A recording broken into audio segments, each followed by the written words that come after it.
Assalamualaikum warahmatullahi wabarakatuh. Halo Ananda Ustazah semuanya. Bagaimana kabar hari ini? Ustazah harap Ananda semua dalam keadaan baik-baik saja ya. Nah, kembali lagi bersama Ustazah Wadini. Sebelum kita memulai pembelajaran, yuk kita berdoa terlebih dahulu. Bismillahirrahmanirrahim. Rabbi zidni ilman warzuqni fahman. Amin. Alhamdulillahirrabbilalamin. Kita telah selesai berdoa. Semoga Allah subhanahu wa ta'ala selalu memberkahi langkah kita. Nah, kali ini kita akan melanjutkan materi, yaitu tentang menyimpulkan isi teks eksposisi dengan kompetensi dasar 4.5, yaitu menyimpulkan isi teks eksposisi berupa artikel ilmiah populer dari koran dan majalah yang didengar maupun yang dibaca. Dengan tujuan pembelajaran, diharapkan Ananda mampu untuk mengidentifikasi pola pengembangan paragraf.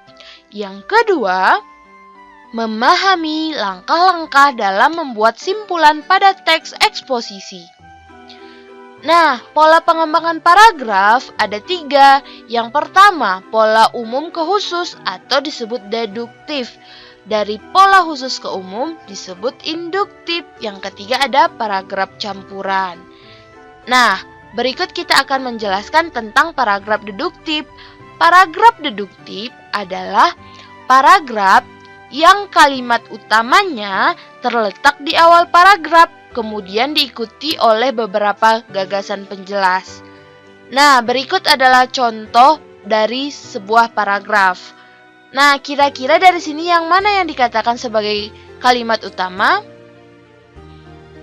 Tepat sekali. Yang tulisan berwarna hitam itu merupakan kalimat utama yang berada pada awal kalimat ataupun kalimat pertama. Ingat ya Ananda semua, kalimat 1 dengan kalimat 2 itu biasanya ditandai dengan penggunaan titik. Jadi jika dari pencemaran sampai kata ini itu merupakan kalimat pertama. Begitu juga dengan selanjutnya. Nah, ingat ya, deduktif berarti kalimat utama berada di awal paragraf. Nah, kita lanjutkan ke paragraf induktif. Paragraf induktif adalah kebalikan dari paragraf deduktif. Karena paragraf induktif ini kalimat utamanya itu berada di akhir paragraf. Berbeda kan dengan paragraf deduktif tadi? Nah, berikutlah contohnya.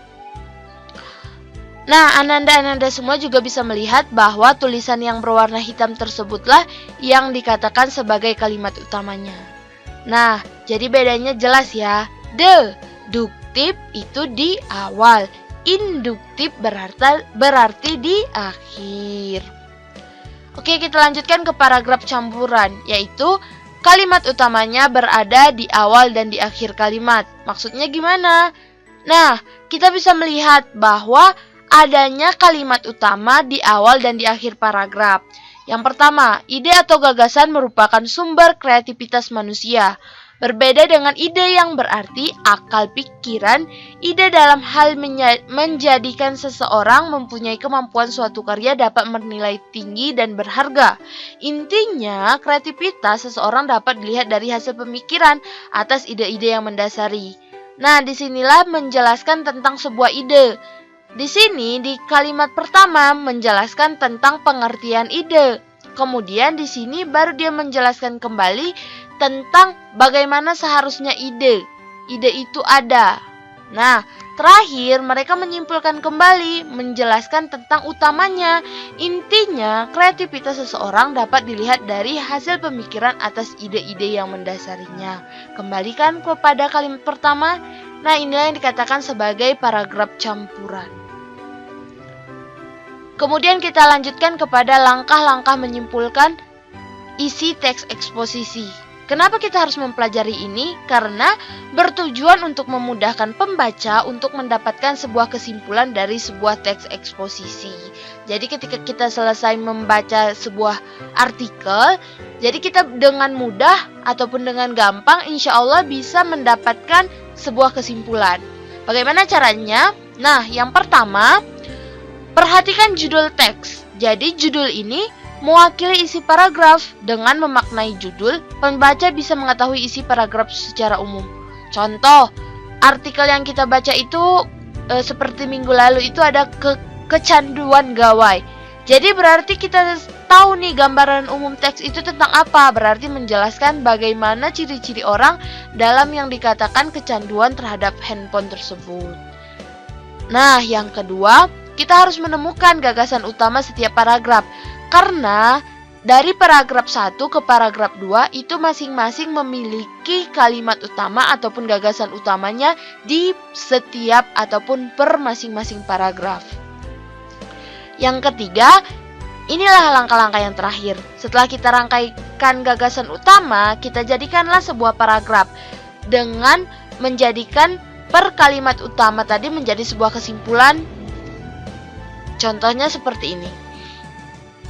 Nah, kita lihat dulu, ini ada sebuah artikel tentang UN ataupun ujian nasional dan kemajuan dunia pendidikan. Kita bisa melihat bahwa pada paragraf pertama ini yang menjadi kalimat utamanya itu ada pada kalimat pertama. Nah, kalau pola pengembangan paragraf yang kalimat utamanya berada di awal paragraf tadi dikatakan sebagai apa? Tepat sekali, sebagai kalimat utama pada pola pengembangan paragraf deduktif. Nah, begitu juga dengan paragraf-paragraf yang lainnya. Oke, kita lanjutkan. Nah, beginilah yang dikatakan sebagai simpulan teks teks eksposisi. Seperti yang di atas tadi, teks yang tadi, bahwa dampak ujian nasional terhadap kemajuan dunia pendidikan tampaknya masih dipertanyakan oleh banyak orang.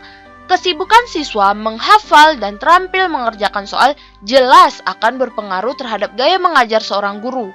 Jika UN dengan model hafalan semacam ini dilakukan secara terus-menerus, dunia pendidikan kita akan sulit melahirkan generasi masa depan yang kritis dan kreatif. Inilah yang menjadi simpulannya. Oke, kemudian kesimpulan kita pada materi kali ini. Ingat ya Ananda, pola pengembangan paragraf ada 3, deduktif, induktif, dan paragraf campuran. Yang selanjutnya, ketika kita menyimpulkan isi teks eksposisi, pertama, perhatikan judul. Kedua, temukan gagasan utama setiap paragraf. Yang ketiga, rangkailah gagasan utama tadi menjadi sebuah kesimpulan. Oke Ananda-ananda semua, jika ada yang ingin ditanyakan, silahkan tanyakan kepada Ustazah ya. Namun untuk hari ini, sebagai seorang muslim, kita juga harus membaca dan mempelajari Al-Quran sebagai petunjuk hidup kita nih. Begitu juga ketika kita menuntut ilmu. Harusnya sebagai seorang orang yang ingin membanggakan kedua orang tua di dunia dan di akhirat, kita bisa menempuhnya dengan salah satu cara, yaitu menuntut ilmu. Nah, ketika menuntut ilmu ini juga kita harus maksimal terus berusaha untuk memahami materi yang diberikan setiap harinya. Karena dengan semangat, dengan optimis, kita bisa membuktikan bahwa kita bisa membanggakan kedua orang tua kita. Nah, hal ini juga telah dijelaskan oleh Allah dalam Quran surat Al-Qamar ayat 17. Dan sesungguhnya telah kami mudahkan Al-Quran untuk pelajaran. Maka adakah orang yang mengambil pelajaran? Nah, kita tentunya berpedoman kepada Al-Quran. Begitu juga kita harus berpedoman kepada materi yang diberikan. Kita harus serius, kita harus maksimal mendengarkan ataupun membaca materi yang diberikan.